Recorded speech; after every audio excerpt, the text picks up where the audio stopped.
Welcome, I'm Jon Caldara, president of the Independence Institute and your devil's advocate. He's been a buddy of mine. God, it's been over 20 years now. I can't believe it. Pete Boyles from KNUS and every other radio station that is or has ever been in Denver. On more radio stations than Conrad. Yeah, really. I think you and Marconi did a lot of work together back in the day. I board opped him. Yeah, that's good. I was Marconi's board op. Hey, I want to talk to you about this Initiative 300, why you're so impassioned by it. But let's work our way into that.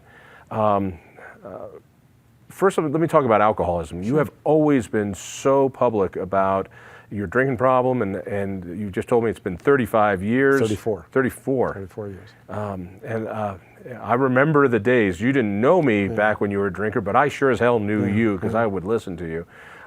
Those were damn good days. Yeah, I was in a panel not too long ago, and somebody whose name we will not mention said, well, what did you get out of that? And I said, the greatest 30 years of my life. Yeah. I had a good time. I mean, you can't lie about your recovery, and you can't lie about your disease. It's something, the Asians call it chasing the dragon. It starts out real good. And then you're always looking for that, and it's never as good as the first one. Well, it isn't so much that. It's a disease that destroys your life, takes your soul, wrecks your family, wrecks your health. There's a great line from people way smarter than I am. They talk about alcoholism as a disease, and you must do that. My disease wants to kill me. That's what a good friend of mine once said. He looked at me and said, your disease wants to kill you. Come to terms with it. And that was one of the things that lit the light for me and said, gee, I better hit the brakes here. How hard has it been? No, I mean, I was a heavy cigarette smoker, and I was addicted to drugs, cocaine and pills and heavy drinking. Of the three, the hardest one initially was cigarettes. And really? I quit them all at the same time. I had this moment of clarity, people call it. Cigarettes were awful short term. Pills are kind of gnawing at you, but alcohol always appears almost as a voice, and I think people in recovery, when the well-known substance hits the electrical convenience, the little voice whispers and says, let's drink away, drink away, come on, let's go get a drink. And, and after many, many, many years, you can still hear the voice, but it gets diminished. Well, I'll die alcoholic, I'll die an addict, but it's whether or not you're practicing, letting the disease perform. And it's much more complicated than that, but that's kind of a 101. Well, and I think your experience, and you've always been so honest about it, and I know you've helped out so many people when you talk about it, and you do it on the air, and people hear it. But it also gives you some credibility when we're talking about some of the things that Denver's facing. Let's start off with the safe injection site. This safe injection site was a done deal. Yeah. All right, for people who don't get it, this thing was done. Yeah. The city of Denver voted for it with one no vote on the city council. Kevin Flynn voted against it. Everybody else voted for it. All they needed was to get some paperwork through the state legislature to say they had the authority to do it. It was done. Yeah. You grabbed onto this like a dog with a bone. You would not let it go. First of all, why did you give a damn so much? Because I knew. What did you know? Well, first of all, I want to tribute a couple of other people. Mark Crowley and our good friend Stephen Tubbs and a radio station I work for, 710 KNUS, that said, okay, we'll back your play, we'll buy you tickets, get your place to stay. So there was a lot more than obviously just me going. And then also the audience and the people who got politicized because of what we had seen, who I think ultimately forced. Those might not be following you. Yeah. What you've seen is up in Vancouver, they have a very successful, very successful, safe injection site where junkies can go, and if they need to be revived, if they can get their clean needles, they can go in, do it in a safe place because it's better than them doing it in an alley. That's all huge misnomers and really lies. Knock them down. Well, you know, if you visualize as a recovering alcoholic, and then my mentor through much of this is the late Bob Cote, who we all knew, and God, I want him to be alive today, sitting here. But the old man. It's funny that you say that, because I've been thinking, what would Bob be doing right now if he saw what's going on in the streets in Denver? You had to know Bob, and when I met Bob, it was way before the ballpark was built and all the yuppie puppies moved downtown. And he carried a ball bat. He had a ball bat under his desk, and that's for real. And he would go out and, you know, he had belly fire, like they talk about politicians, about this disease that was destroying people. And I always visualized Bob when it came to the so-called safe sites, which is a misnomer. I thought to myself, okay, let's have a big bar downtown, and we'll put wine coolers back there, red wine, or, you know, and none of those street wines. There's not a grape in any one of those bottles, you know that. I mean, it's this purple alcohol. Let's put it back there, and let's let every street alcoholic, street drunk, let them just come in and drink as much as they want. Let them pass out, overdose, get brain death, you know, throw up, get cirrhosis. We'll patch them up, we'll put them back in the bar again and go, now, pretty soon you're going to quit drinking. They'll start getting drunk again. And that's what injection is. I have visualized this now, and I'm trying to write about it, that how this works is, you come home from work, and you come into the house, and there's a guy in the bedroom with your wife, and he's threatening her. And you pull your firearm, and you back him off, and you tell your wife, honey, call the cops. And she calls the cops. He says, we're on our way. In comes the chief of police, a couple division chiefs, a couple lieutenants, and some politicians. They go, Peter, wait here. And you and your wife leave the bedroom. They go in, they talk. About 20 minutes later, they come out, you know, he's not such a bad guy. You know, get used to him. Let him stay here for a while, and you'll get used to him, and, you know, someday he might just leave. All right, so we kept hearing that this Vancouver site, you know, that it was working. We heard that it was working. We heard all the great stuff. You're the only guy. The only guy I know that went up there to look at it. So let me ask you directly. Explain to me, what did you see when you saw the safe site? The difference between Seattle and Vancouver is, in Seattle it's everywhere. Right. In Vancouver, this is Albus Brooks. I'd like to know who paid for you to get up there. There's a street that goes this way, and it's called Carroll, with 2 R's. And then this is East Hastings, and it's about an 8 city block area. And this is Chinatown over here, and they try and contain this. But remember, this only started out as a very short area, and it's a cancer. And now there are, I believe, 7 sites. In Vancouver, they've gotten to the point now where they're just simply giving away the drugs, because the street soldiers of the cartels run the street. And I was on that street. And I was on at night, and I was on at day. And Mark Crowley, who is the Hammer, 31 years a Denver cop, and he said to me, I've never seen a more dangerous street in the United States before in my life. It's bad news. In Vancouver? They're psychotics, they're drug-induced psychosis, and you can watch the street soldiers do the drug deals, and the Vancouver PD doesn't do anything. And you can watch the deals, and then I called it Bartertown, like an old Mad Max movie. And people have these pieces of cardboard laid down, and I saw a pair of old shoes, socks, vests. They're buying and selling a lot of power tools that the cops told us they're stolen off the job someplace, and they're moving all this product. Well, on our second day, we were invited into a site. We asked the permission to come into a site. In fact, there was pictures that have appeared in, you know, Channel 9 and Westward. They show these. They look like the OR or the ER Denver General, very septic and clean, not even close. I mean, I saw dogs running around inside, and there's one time, and you know, and I watched this big man, this big guy, and he suddenly goes down on the floor, and this woman crawls up on top of him, on my grandson, and he turns his head, and she's trying to find a place to put a needle into his vein here in his neck. There's another guy just ODs, and they watch it, they let it happen. So a fella comes up to me and he says, you want to go in the alley?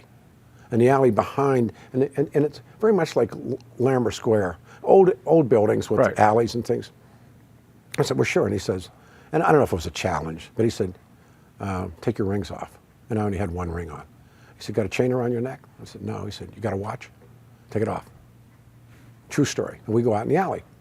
And it's so that nobody rips it off from you. Nobody's going to take it. We had to park the car blocks away. I mean, this place they're terrible. And of course, the injection site was going to be on Colfax, right across from the Capitol. Those were the lies that were being told, because those are the places where, quote, clean needle exchange, which is it's a misnomer. They don't exchange anything. All right, let me ask you But this. real quick, let me finish the story. So I'm watching a guy against a wall, and here's the back door to go get a clean needle, which was the real reason, right? I see this guy, and we used to say geeses. He shoots drugs in his arm, and he collapses, and the needle's hanging on his arm. This woman beelines across the alley, takes it, sticks it in her arm, just like that. And I'm watching all of this, and I'm going, and I felt bad for these people. They're being consumed. The part of feeling bad. All right, you know where I work downtown. Sure. We own the building, Independence Institute. We clean up needles. All right, and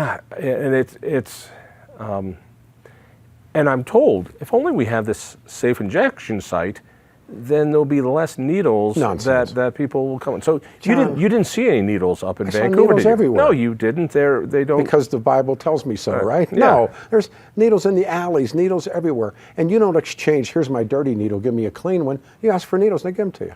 As a matter of fact, that happens here on Colfax, on the Harm Reduction Center, which is Orwellian as hell. What a wink wink that is. You want needles? Here's, take needles.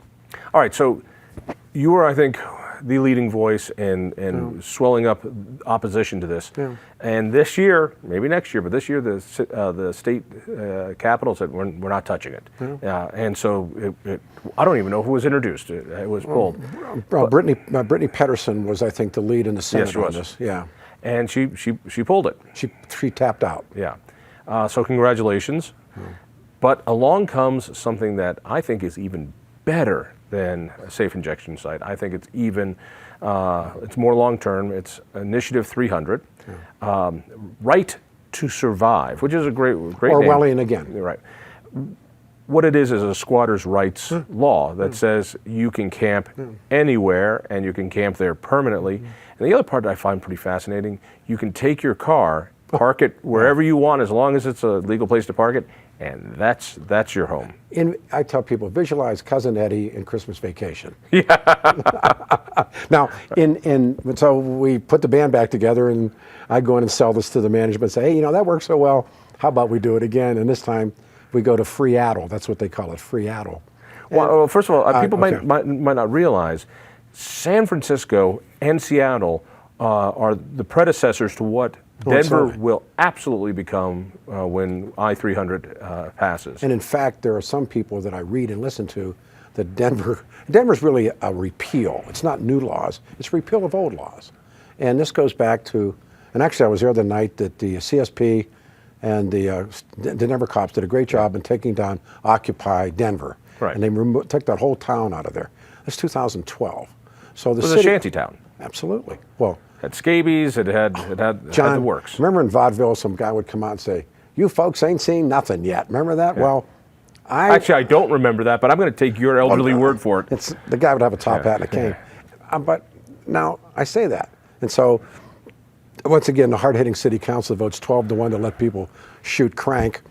They go 9-4. That's actually, I think, 4 people on council that said, no, I think you could, build a little wooden shack here and live. Anyhow, so we watch all this insanity again, and I say, well, hey, that worked once. Let's go to Seattle and take a closer look at what permanent encampments are. And under 300, basically it says, on any public space, as long as you're not impeding people's traffic, you can set up, which means the easements, you not on the sidewalk, but that spot right next to the sidewalk. City, if this thing passes, people say, well, what about property rights, Caldara? This is, it's public property. People should be able to do what they want. It's like, no, the public property is for the public, not for a squatter to come and steal a public park. And that's what this is. Exactly what it is. So you go to Seattle, and I haven't been to Seattle. Oh, it's been a decade. What'd you see? Well, Vancouver, the cancer seems to be contained. In Seattle, the cancer is everywhere. What do you mean, the cancer? Describe the cancer? Well, when we're coming in from the airport, and I'm obviously not driving, I'm in the back, and somebody said, well, there's one. Well, there's another one. And then almost like... Encampments. Yeah, and that's a nice word, but you remember the motion picture of the birds and Tippi Hedren's looking out through, and there's a looks like a jungle gym, and all of a sudden there's a crow. There's another crow, it's all crows. Well, as you get closer into the city of Seattle, then pretty soon it's just lined. And they're encampments, you call them that. They're What would you call them? squatters' huts, tents. Shantytowns? You know, I mean, call them what you want to call them, but they're there. And they're literally everywhere. And the other thing about Seattle is it rains all the time. I mean, wait till that green light hits here. You know, we can do the same thing. We don't have to be in the rain all the time. But back to things that are parked. There's a place we go to, and I thought, this must be the place that Winnebagos go to die, because there are always bounders. Remember all those ones that mini Winnies? And, Yeah, mini Winnies, yes. and then Yeah. they park them, and then they tarp them. They put tarps over the windshields, tarps over the top, and they nail the tarps down. And they're there. And they're bumper to bumper down these streets. And it's like, you know, somebody's vision of, you know, get a good deal on a used Winnebago. Yeah, And well, they become, now they live there. That's theirs, and the cops don't do I anything. remember a mayor here, it's been about 14 years or so, who put together a plan to end homelessness permanently John Hickenlooper. in 10 years. Glorious people own and homelessness. Yes. The Great Leap Forward. The Great Leap Forward. And so, you know, He it was walks away the great from that. Yeah, the great road home. And afterwards he said, well, you know, nobody believed we were going to do it, which is a great thing for a politician who's running for president to say, hey, nobody believed the promise to begin with. And by the way, that doesn't follow him anywhere. All right, so I grew up in Littleton. I've spent a lot of time in Denver. You've been here forever. I have never seen a homeless situation like I've seen now. And to the point where, and this is where it gets bad, we're not seeing these people for the people who they are, for the folks that need help, because we're dealing with It's a lifestyle. the effects of it. So at the Independence Institute, we've had to change landscaping at our cost. We've had to put in alarm systems at our cost. We have to have somebody come and rouse people away from it at our cost. We have to clean up the needles, the condoms, the bottles, the vomit, the human feces at our cost. And you ain't seen nothing yet. And you ain't seen nothing yet. Yeah. And at this point, instead of compassion, most of us don't have the compassion anymore, because it's just like, leave our property alone. You know, stop littering in our once beautiful city. I get to write, and I'm writing this story. Seattle has this infamous burger chain that's called Dick's, and Dick's has been in Seattle, I guess, forever. It's a way cool place. It looks like that drive-in in American Graffiti. So we go to it, and with the team, the guys go, and we're parking. They have milkshakes and burgers, and there's a band playing, you know, rhythm jazz and stuff. And right across, like about half of Hamden, there's an encampment over there. You can see these guys. They're like meerkats, you know, they're popping up. And I took pictures. On the front, and there's two lines, and they're quick service. They have a big red sign, hiring, paying $18 an hour, plus a 401k, plus insurance, and childcare. So I asked the manager, the young kid, you know, hey man, he said, we need help. I said, what about those dudes over there? They said, no, forget them. Why? They don't want the job. There's no intent. You could walk across the street and make $18 an hour, work an 8-hour shift, get health insurance, but in free. And walk back to your tent. No, Be home if you want. maybe someday rent an apartment with cable and hot showers, and someday there'll be schools here. Remember all that stuff, those old Western movies, you know, and kids will have a place to go, and there'll be a church over here and a courthouse. But there is no intent. And let me make it clear. This Brittany Pedersen, her mother has a problem with pills. These aren't the Harriet the housewife from Inglewood with an oxy problem because she had a bad doctor. These are white kids, 18 to 25, 26-year-old white boys, white young women if they're there. I didn't see any minority folks at all. And this place is crawling with people. And every one of them, right now, where every place I know in town is trying to hire entry level. They have no intent to work. There's no need to. The other part of it is, and you're seeing it in San Francisco as well. Oh.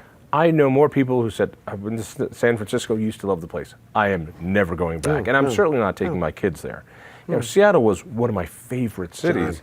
You know, I have no great desire to go to Seattle. Denver is getting that way. The trash is getting that way. All right, let me ask you this. Great, Boyles. You live in a house.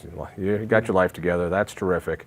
You don't want I-300 because it's going to make squatters. It's all great.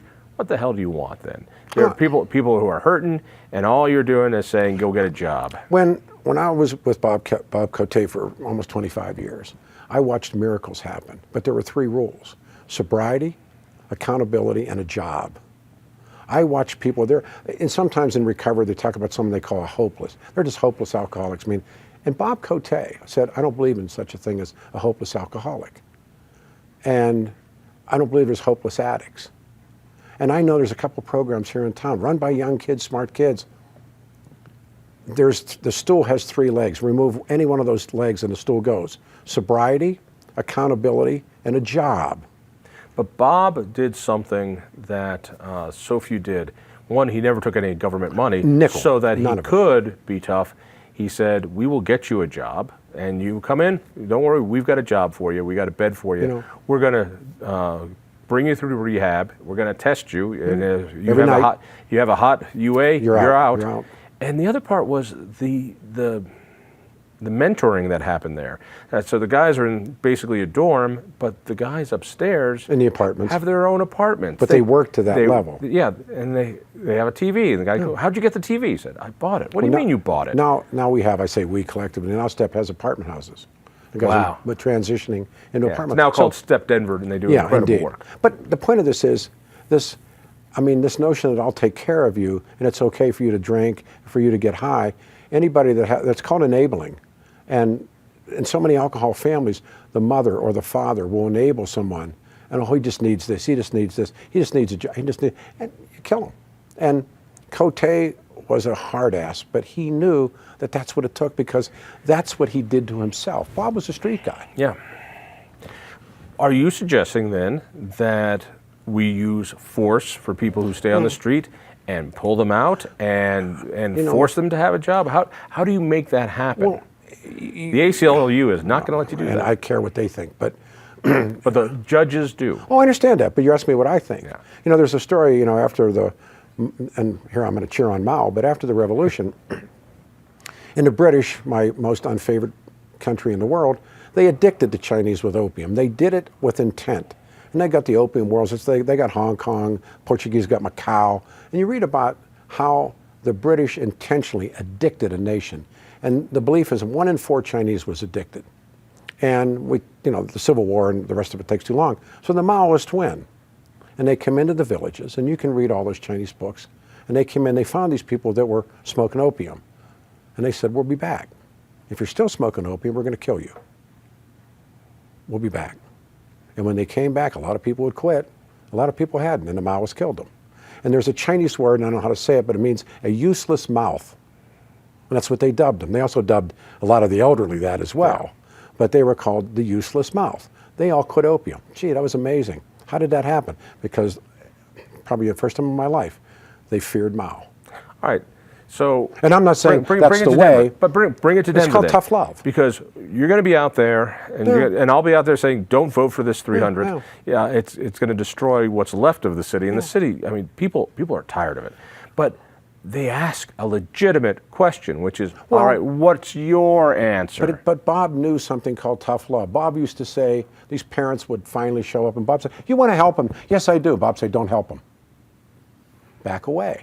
"You want to help them?" "Yeah, sure." "Don't help them." The more you help, look, street alcoholics and addicts, they'll take as much as you want to give. If you want something, and this is a rule of economics, you want more of something, subsidize it.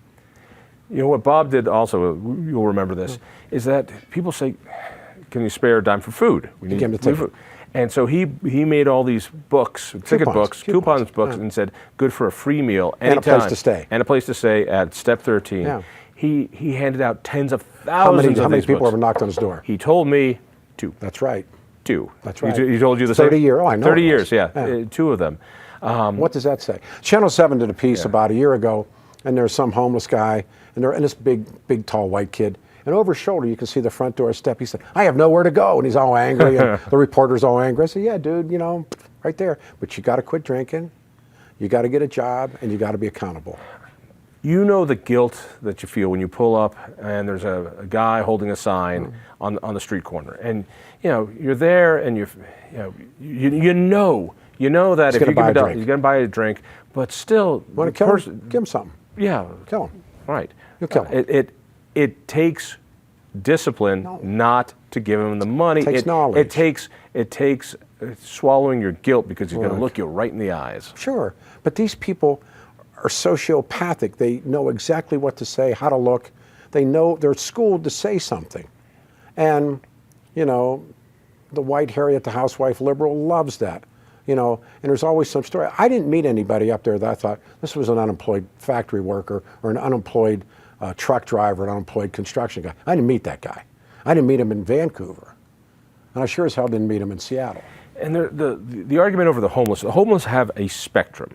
And there is a spectrum of people, just like you described, who are hard on their luck, but they're not living on the streets in downtown Denver. They're not low, and they're not walking around high. Right.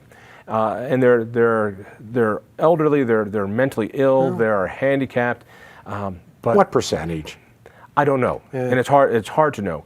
But the issue are that last segment that you're talking about that I think is making. You remember when 16th Street? We've only got a minute here. You remember when the 16th Street Mall was a place people would go? Sure. Nobody wants to go down there. Hey, by the way, the city cleaned all those people out before opening day. I have witnesses. They Really? came down, cleaned everybody out in front of Coors Field. Welcome to the jungle. And then the next day, everybody came back. They're like the swallows coming back to Capistrano. But I'll tell you, I'll leave you with this. If you really, really hate Denver, vote for 300. Why? Well, then if you hate Denver, because it'll destroy it. You hate Denver, let's destroy it. How can it destroy it at all, man? It's just going to help people have a place. If you hate Denver, Colorado, vote for Initiative 300. You'll be happy. And you've seen it yourself. Up close and personal. All right. Pete, always great. Thank you for saying it. In the morning, KNUS 710. You still got a job. I still can't figure that one out. I haven't figured it out either. If you want to listen to a real show, turn into K-House sometime. Read me in the Denver Post. Check out the Independence Institute. We'll see you next week.